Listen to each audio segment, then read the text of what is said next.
नमस्कार। हमारे being inspired channel में आपका पुनः स्वागत है। Being a good human series की ये 16वीं कड़ी है। इसका नाम होगा being a good human episode 16। इसमें आज हम कवर करेंगे असर्टिवनेस, अपना हक जताना।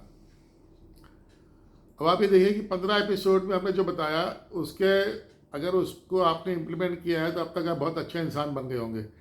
पर किसी ने यह भी कहा है कि it is dangerous to be too good. जब आप बहुत अच्छे इंसान बन जाते हैं तो लोग आपको मिसयूज़ करते हैं, लोग आपको इग्नोर करते हैं कि तो अच्छा आदमी है, ये हमें नुकसान नहीं करेगा।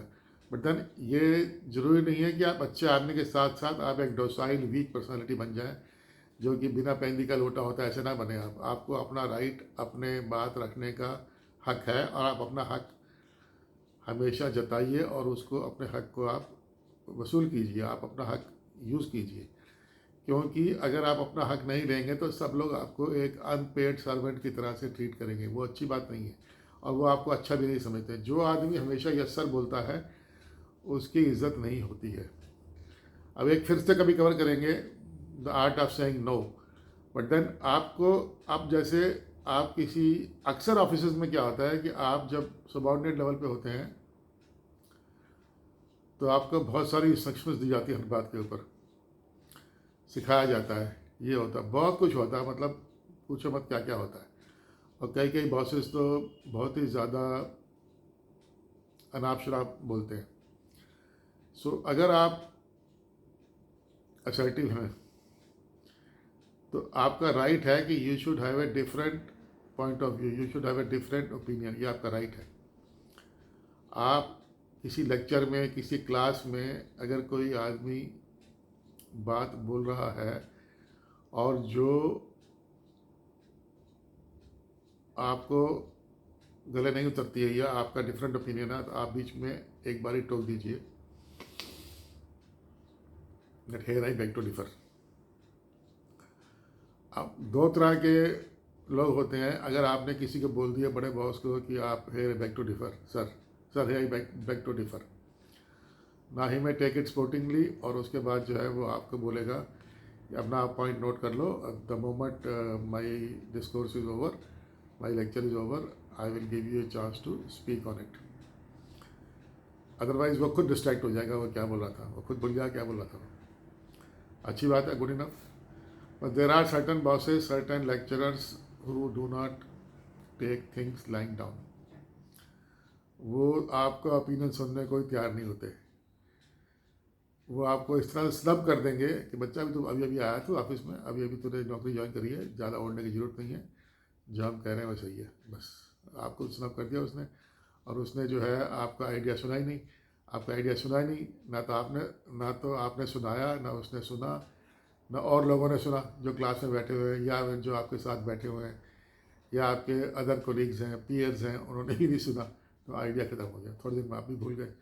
आपने भी सोचा है ये लोग जो हैं किसी लायक नहीं है, let them go to hell. आप भी अपने लाइफ साइड में हो गए, और क्या हुआ ultimately, that idea got killed. अब एक मैनेजमेंट कॉलेज में ड्यूरिंग ट्रेनिंग लेक्चर चल रहा था प्रोडक्टिविटी के ऊपर। तो उसमें मैंने इंटरेक्ट किया और बोला कि I want to add something.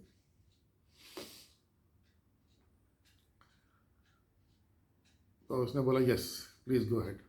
मैंने बोला कि कितने सारे अच्छे सजेशन होते हैं जो कि टॉप बॉसेस जो है या कंपनी के मालिक लोग जो हैं वो एक्सेप्ट नहीं करते हैं। जब वो एक्सेप्ट नहीं करते हैं तो एक आइडिया जो था, नया वाला आइडिया जो था, वो अब किसी वर्कर में इतनी हिम्मत तो है नहीं कि अपना आइडिया इंप्लीमेंट करने के लिए नई फैक्ट्री लगा लेगा।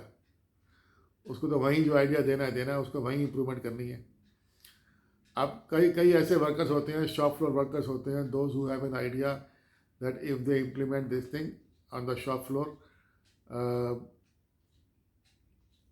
ये प्रोसेस फास्ट हो जाएगा। अगर दिन में 50 पुर्जे बनते हैं तो शायद 100 बनने शुरू हो जाए।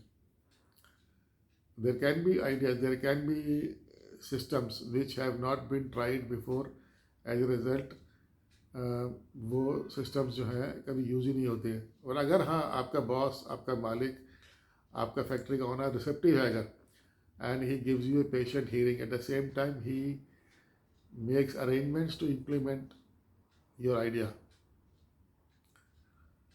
तो आप देखिए कि वो आइडिया अगर इम्प्लीमेंट हो जाता है और वो कारगर सिद्ध होता है तो कंपनी को कितना ज़्यादा मुनाफा होगा, या तो प्रोडक्शन बढ़ जाएगा, क्वालिटी ऑफ गुड्स बढ़ जाएंगे, सेल्स बढ़ जाए, कुछ ना कुछ ऐसा जरूर होगा। और हमने होते हुए देखा है ऐसा, हमने ऐसा होते हुए देखा है। इसलिए being a good human while being assertive,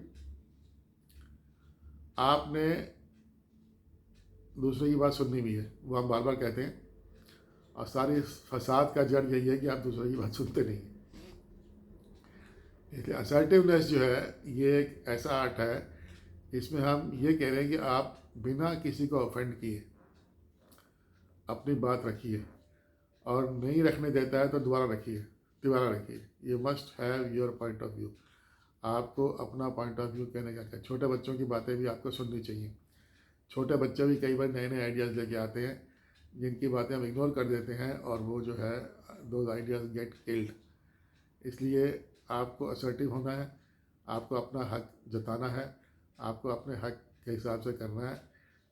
तो ये जो संविधान ने आपको हक दिए हैं ओवैसी की लैंग्वेज में, वो आपको हक अपने इम्प्लीमेंट करने हैं लाइफ में। सो ये ज़रूरी है कि आप थोड़ा बहुत शुरुआत कर दें असर्टिव होने की। नहीं तो क्या होगा, अगर आप हर वक्त यस बोलते रहेंगे तो आपके बच्चे, आपकी वाइफ सब आपके ऊपर हावी हो जाएंगे। They will be commanding you at every step of life. As a result आपका अपना वजूद खो जाएगा। कई बार व्हाट्सएप मैसेज आता है कि दूसरों को बदलने की बजाय आप खुद बदलिए, देखिए ज़िंदगी कितनी अच्छी हो जाएगी। पर मैं जवाब देता हूँ उसका, अगर आप हर बात पे खुद को बदलते रहे तो आप अपना पर्सनैलिटी खो बैठेंगे। द पर्सन, जैसे कि मैं लिखता था उसमें कि Lokendranath as he is known today will not be there any more. वो मर चुका होगा, वो तो कहीं और पहुँच गया होगा। इसलिए इतना भी नहीं अच्छा होना है, इतना भी नहीं बदलना है। बदलना उतना ही है कि आप वो दूसरों को बदलिए, क्या दिक्कत है। अगर हमारी बात नहीं मानते तो हम इसमें नहीं हैं। We are you assert yourself. अगर आप हमारी बात नहीं मानते हैं तो हम इसमें नहीं हैं। बस अब हमारे यहाँ छोटे मोटे इलेक्शन हो तो उसमें हम बताते हैं ना कि ये तुमने गलत किया, ये तुमने ठीक किया, ये ऐसे नहीं होना चाहिए। These things have to be done. As a result somebody has to exercise his rights. जब आपने हमें एक पोजीशन दे दी है तो then we will exercise our right, ठीक है ना।